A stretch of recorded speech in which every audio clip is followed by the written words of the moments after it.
je me suis rendu compte que je vous avais pas encore parlé d'un type d'œuvre que j'aime beaucoup, mais que j'ai évoqué par moments. Aujourd'hui, je vais vous parler d'artbook. Alors je sais que les artbooks c'est pas un type d'œuvre qui plaît à tout le monde puisque c'est pas un livre qu'on lit, c'est plutôt un recueil d'illustrations, mais pour moi ça reste important, notamment quand on veut des références artistiques la plupart du temps. Et même sans être un artiste, je pense qu'on peut toujours apprécier la beauté d'une œuvre et d'un type d'illustration. Donc aujourd'hui je vais vous parler d'un artbook japonais qui me permet d'évoquer une œuvre sans avoir à vous parler de l'œuvre en elle-même puisque je l'ai pas fini et je suis même pas sûre de vouloir la recommander. Aujourd'hui, je vais vous parler de Sailor Moon Raisonnée. Avant tout, je vais quand même vous dire 2-3 mots sur l'œuvre Sailor Moon de Naoko Takeuchi. Faut savoir que j'ai pas terminé de lire Sailor Moon, il doit me manquer 2 tomes, mais il faut savoir que Sailor Moon, même si c'est une œuvre qui est culte dans l'univers des Magical Girls, c'est pas une œuvre que j'apprécie plus que ça. Alors j'en reparlerai le jour où je ferai vraiment une vidéo sur Sailor Moon si j'ai envie d'en faire une, mais le problème de Sailor Moon c'est vraiment que oui elle est culte, il y a plein de choses super bien dedans, le style graphique est incroyable et c'est pour ça qu'aujourd'hui je vous parle d'un artbook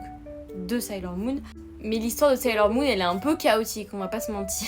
Mais du coup, s'il y a bien une chose qu'on peut pas retirer à Sailor Moon, c'est son style graphique. J'ai trouvé cet artbook là en librairie et vraiment, il fallait que je vous en parle parce qu'il est vraiment magnifique. Alors, il faut savoir que j'ai vraiment un attrait pour les vieux mangas en général, donc notamment les mangas de Clamp, les mangas un peu dessinés à la main, tous ces anciens mangas là. Et donc pour moi, Sailor Moon, c'est vraiment une des meilleures représentations dans ce genre-là, parce qu'en plus, j'adore les mangas de Magical Girl, donc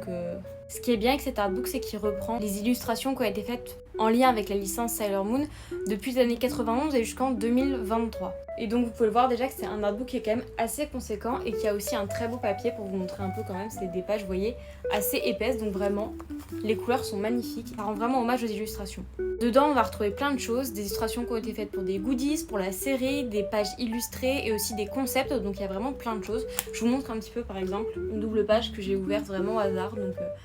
et vraiment, ça rend tellement justice à la beauté des illustrations de Sailor Moon. Comme je vous le disais, vraiment, c'est pas un manga que j'apprécie par son récit, mais vraiment, moi, quand je lis Sailor Moon, c'est vraiment la beauté de l'image qui à chaque fois me transporte. Et donc, vraiment, avoir un artbook Sailor Moon, c'est vraiment pour moi quelque chose d'important, puisque j'apprécie le style graphique encore plus que j'apprécie Sailor Moon le manga. Il faut savoir aussi que c'est pour ça que j'ai opté pour les éditions éternelles de Sailor Moon, mais ça, comme je l'ai dit, je vous en parlerai une autre fois. Donc vraiment, si vous aimez Sailor Moon, si vous aimez les Magical Girls, ou même si vous aimez les beaux livres en général et que vous êtes friand des belles œuvres, ruez-vous sur cet artbook là, puisque pour moi c'est vraiment un must-have si vous aimez les artbooks, encore plus de manga, puisque vraiment, comme je l'ai dit, il rend honneur à cette série.